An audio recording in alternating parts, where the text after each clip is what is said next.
आयज आमच्या लयराई देवीची जात्रा आणि धोंड बीन आयज सगळे खूब उत्साहीत आसतली।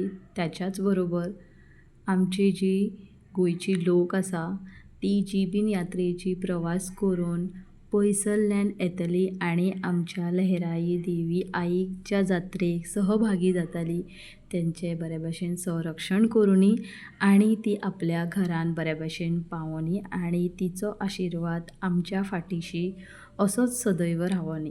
सो आयज बारीकशें न्हू कलाकारी हांवें म्हाजें जें ओन आसा तें तुमच्या फुड्यान सादर केलें।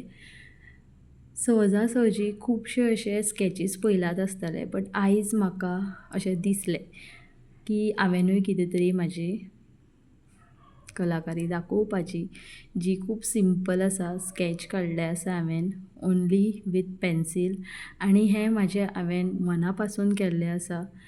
हें अशें कांयच ना की म्हाजे सबस्क्रायबर वाडोंक जाय नाल्यार आनी कितें असो म्हाजो कांयच हेतू ना।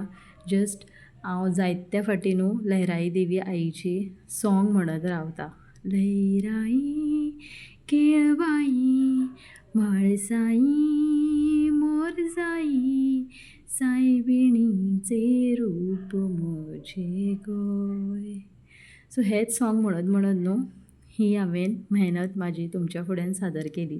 तुमकां कशें दिसलें आनी हातून म्हाजी फूल 100% दिली हांवें। सो म्हाका कमेंट करून प्लीज सांगात।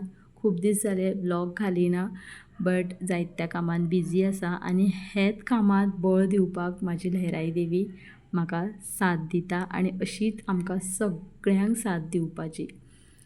सो बारीकशें हें स्केच जें हांव तुमच्या फुड्यान सादर करता आनी हेका हांवें बरी हळद पिजर लावन फाती बीन माळलेली आसा।